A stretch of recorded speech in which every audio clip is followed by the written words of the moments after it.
નમસ્તે મિત્રો, એચએમ કિચનમાં તમારું સ્વાગત છે। આજે આપણે બનાવવા જઈ રહ્યા છીએ ઇન્સ્ટન્ટ ચૂંદો। તો તે બે ટેસ્ટ પ્રમાણે બનાવીશું અને તે પણ તડકે છાંયે રાખ્યા વગર ઇન્સ્ટન્ટ બની જશે।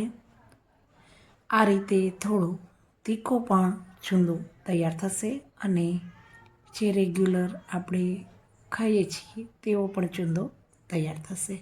તો આ ચૂંદાને કઈ રીતે બનાવીએ છીએ તે જોઈ લઈએ। તો ચાલો મિત્રો વિડીયો જોઈ લઈએ। અહીં મેં 1 કિલો કેરી લીધી છે। 1 કિલો કેરીને ખમણી લીધી છે। તો આ રીતનું ખમણ તૈયાર થયું છે। તો તેને વાટકાથી માપ કરી અને બીજા વાસણમાં લેશું। તો આ રીતે ખમણનું માપ કરીએ તો મેં 3 વાટકી જેટલું ખમણ કઢાઈમાં એડ કર્યું છે। તેની અંદર હળદર અને મીઠું સ્વાદ પ્રમાણે એડ કરવાના છે અને તેને મિક્સ કરી અને થોડીવાર ઢાંકી અને રહેવા દેવાનું છે। ઇન્સ્ટન્ટ ચૂંદો છે એટલે 5 થી 10 મિનિટમાં કેરી તેનું પાણી છોડી દે ત્યાં સુધી જ રહેવા દેવાનું છે। તો આ રીતે મિક્સ કરી લેવાનું અને ત્યારબાદ તેને ઢાંકી અને રહેવા દેશું। તો મેં 5 થી 10 મિનિટ પછી જોયું તો આ રીતે કેરીને પ્રેસ કરતાં આ રીતે પાણી તેનું છૂટું પડે છે। તો હવે તમારે તેની અંદર દળેલી ખાંડ એડ કરવાની છે। દળેલી ખાંડ એટલા માટે કે ફટાફટ ઓગળી જાય એના માટે દળેલી ખાંડ લેવાની છે। તો 3 વાટકી ખમણ હતું તો અહીં હું 4 વાટકી જેટલી દળેલી ખાંડ એડ કરીશ અને તમારે કિલો પ્રમાણે માપ જોતું હોય તો 1 કિલો કેરી સામે 1.5 કિલો ખાંડ એડ કરવાની છે। હંમેશા દોઢું માપ લઈએ તો થોડો ચૂંદો એક માપે થશે અને 2 કિલો જેટલું માપ લ્યો તો થોડું ગળપણ વધી જશે। જો તમે ગળ્યું વધારે ખાતા હોય તો તમારે ડબલ માપ લેવાનું।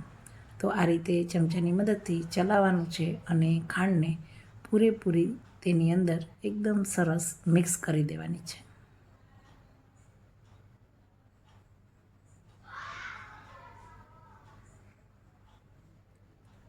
કેરીનું પાણી છે તેનાથી ખાંડ પૂરેપૂરી એકદમ સરસ ઓગળી જશે। તમે જોઈ શકો છો કે બધી જ ખાંડ ઓગળી ગઈ છે। તો હવે આ મિશ્રણને ગેસ ઉપર લેવાનું છે અને ત્યારબાદ તેને ફરીથી ચમચાની મદદથી ચલાવવાનું છે। તો ગેસ ઉપર મૂક્યું છે અને તેને ચમચાની મદદથી ચલાવતા જશું તો કેરી તેનું પાણી પણ છોડશે અને ખાંડનું પણ પાણી થશે। તો જે મિશ્રણ છે તે લિક્વિડ ફોર્મમાં વધારે આવશે। ત્યારબાદ ધીમે ધીમે તેની ચાસણી ઘટ થતી જશે। હું તમારી સાથે દરેક સ્ટેપ શેર કરું છું જેથી તમે પહેલી વાર બનાવતા હશો તો પણ તમને પ્રોબ્લેમ નહીં થાય। તમે જોઈ શકો છો મારું ચૂંદાનું મિશ્રણ થોડું લિક્વિડ જેવું થઈ ગયું છે અને કેરીનો કલર પણ ચેન્જ થશે।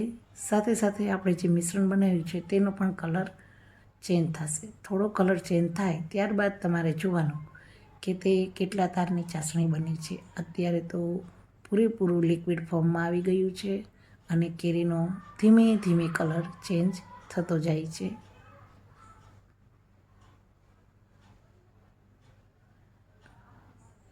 દસથી 15 મિનિટ તમે આ રીતે રહેવા દેશો તો તેની ચાસણી આવી જશે। અહીં મિત્રો ચાસણી આવે છે ત્યાં સુધીમાં તમે મારી ચેનલને લાઈક કરો, શેર કરો અને નવા આવ્યા હોય તો સબસ્ક્રાઈબ જરૂર કરો। તમે જોઈ શકો છો કે ઘણો કલર ચેન્જ થઈ ગયો છે અને થોડી ઘટ પણ થવા લાગી છે। તો આ રીતે ચમચામાં ચાસણી થોડી લઈ અને તેને ચેક કરી લેવાનું કે ચાસણી આવી છે કે નહીં। તો તો આ રીતની ચીપચીપી અને એક તારની ચાસણી આવી ગઈ છે. તો હવે ગેસને બંધ કરી દઈશું અને તમને હું બતાવું કે ઠંડો થઈ ગયા બાદ કઈ રીતનો લાગે છે.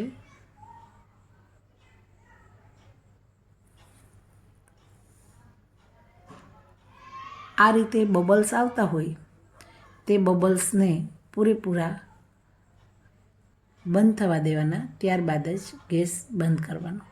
તો હવે અહીં ચૂંદો તૈયાર થઈ ગયો છે અને ઠર્યા પછી તમે જોઈ શકો છો એકદમ તડકે છાંયે કર્યો હોય તેવો જ ચૂંદો તૈયાર થયો છે.